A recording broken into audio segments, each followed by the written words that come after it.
The star that sang, they called it Aurelia 9, a blue-white giant at the edge of a forgotten arm of the galaxy. To astronomers, it was just another dying star, moments from collapsing into silence. To dreamers, it was something else entirely, because Aurelia 9 sang. Faint vibrations pulsed across space, undetectable to machines but felt by minds during sleep. Not just noise. Stories. Stories from other worlds, other selves. Sometimes futures that never happened. Sometimes memories that never belonged to you. And some said, if you listened too long, the dreams would begin to dream you back. The dream harvester Cale Brenner was a licensed dream harvester employed by the Interstellar Archive of Mind Echoes. His job was simple. Orbit dying stars, extract the dream radiation, and sell the raw data to corporations, artists, and historians. He'd harvested over 25 stars. Most were quiet. But Aurelia 9, it whispered to him before he arrived. His ship's AI, Lyra, detected anomalies in his REM cycles. He began dreaming of a city made of glass trees and upside-down rivers, of people who called him by another name, the Rememberer. He hadn't told Lyra that he liked the name. The glitch in time. 3 days into orbit, time began to bend. Cale would sleep for 8 hours and wake to find 12 had passed. His coffee turned cold before it finished brewing. His beard grew an inch overnight. Messages he hadn't written appeared in his inbox. You were here before. You left something inside. Don't let it burn again. He asked Lyra to run a psychological scan. You're functioning within acceptable cognitive parameters, she said. However, I've detected a reflection that does not match your neural pattern. A what? A second you. The descent. He sent a probe into the star's upper chromosphere, not to collect data, but to follow the signal. The readings were impossible. Architecture within the plasma.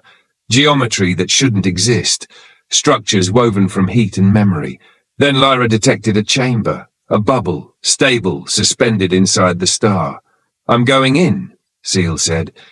You will not return, Lyra warned. I think I already have. The core of light. The heat should have killed him instantly, but when he passed through the outer layer, fire turned to air.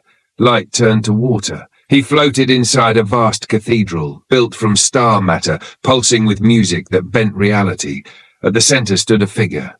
Himself. Older. Tired. Eyes like collapsing suns. Welcome back, the other Keel said. I've been waiting since we burned it the first time.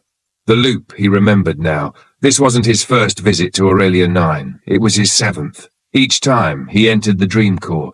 Each time he failed to break the loop. The star wasn't dying. It was reliving its own death over and over, broadcasting the memory across space like a distress signal. Why? Because Aurelia 9 had once been a god. Not a god in the divine sense, but a conscious star, worshipped by ancient civilizations long erased. And when it died, their memories died with it, unless someone remembered. The choice to break the loop, Seal would have to stay. He'd have to become part of the memory itself, anchor it, live within it forever.